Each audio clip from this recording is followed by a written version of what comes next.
2 जनवरी 1935 Kansas city के hotel president का room number 1046। एक 19 साल का लड़का अंदर घुसा। 2 दिन बाद जब दरवाजा खोला गया तो अंदर का मंजर देखकर हर कोई सिहर उठा।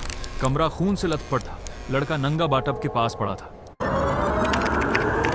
2 जनवरी 1935 कैंसस सिटी। शानदार होटल प्रेसिडेंट। दोपहर 1:20 बजे एक नौजवान लॉबी में दाखिल हुआ। उम्र करीब 19 से 20 साल। शरीर गठीला, मसल्स से भरपूर, कान फूले हुए कॉलीफ्लावर ईयर्स, सिर पर गहरा पुराना निशान, काला ओवरकोट पहने, हाथ में कोई बैग नहीं, कोई सूटकेस नहीं, सिर्फ जेब में एक कंघी और टूथब्रश, इससे ज्यादा कुछ नहीं। रिसेप्शन पर पहुंचा। रजिस्टर में नाम लिखा, Roland T, Owen, Los Angeles. उसने रिसेप्शनिस्ट से कहा, मुझे अंदरूनी तरफ का कमरा चाहिए, सड़क की तरफ बिल्कुल नहीं। होटल ने उसे रूम 1046 दिया, 10वीं मंजिल। खिड़की से बाहर सिर्फ होटल का अंदरूनी आंगन दिखता था, सड़क नहीं। बेल बॉय रैंडोल्फ प्रॉप्स्ट उसे रूम तक छोड़ने गया। अंदर जाकर रोलैंड ने उससे कहा, पर्दे खुले रहने दो, मेरा दोस्त डॉन आ रहा है, उसे रोकना मत, सीधा ऊपर भेज देना। 1.5 घंटे बाद होटल की नौकरानी मैरी सॉप्टिक सफाई करने आई। दरवाजा अंदर से लॉक था। खटखटाया तो रोलैंड ने थोड़ी सी दरार खोली। अंदर अंधेरा था, सिर्फ एक छोटी टेबल लैंप जल रही थी। उसने मैरी से कहा, मेरा दोस्त डॉन आ रहा है, प्लीज जब वो आए तो उसे सीधा अंदर भेज देना। और दरवाजा फिर बंद कर लिया। रात करीब 10 बजे से पड़ोस के कमरों के मेहमानों को आवाजें सुनाई देने लगी। 2 आदमियों की आवाजें, एक दबी ढरी, दूसरी गुर्राने वाली, गालियां, किसी चीज के जोर से गिरने की आवाज, फिर चीखें, लेकिन ऐसी चीखें जो दबा दी गई थी, और फिर घिसटने की आवाज, फिर सन्नाटा। 4 जनवरी सुबह टेलीफोन ऑपरेटर ने नोटिस किया कि रूम 1046 का फोन ऑफ धुक है। बेल बॉय को भेजा गया। दरवाजा लॉक था। डू नॉट डिस्टर्ब का साइन लगा था।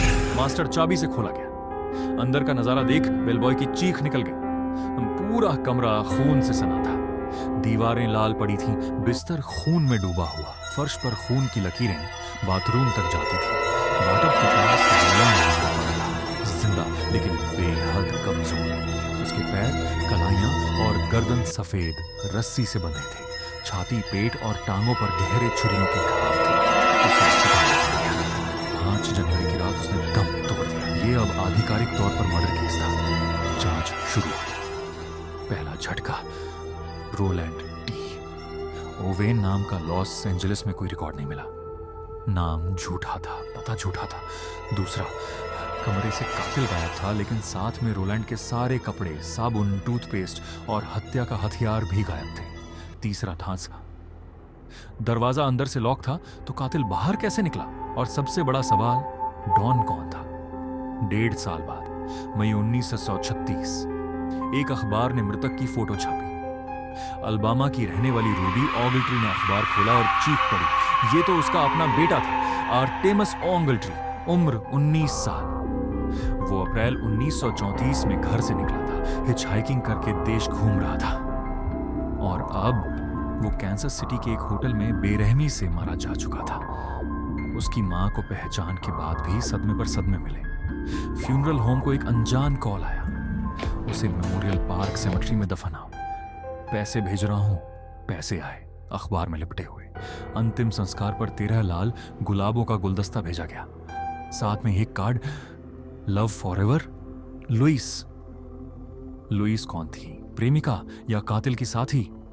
और सबसे खौफनाक बात, रूबी को अपने बेटे की मौत के बाद भी टाइपराइटर से लिखे खत मिलते रहे। उनमें ऐसे शब्द होते थे जो आर्टेमस कभी बोलता ही नहीं था। कोई उसकी मां के साथ खेल रहा था। केस आज तक अनसुलझा है। 90 साल बीत गए। डॉन कौन था? दोस्त या जल्लाद? लुइस कौन थी?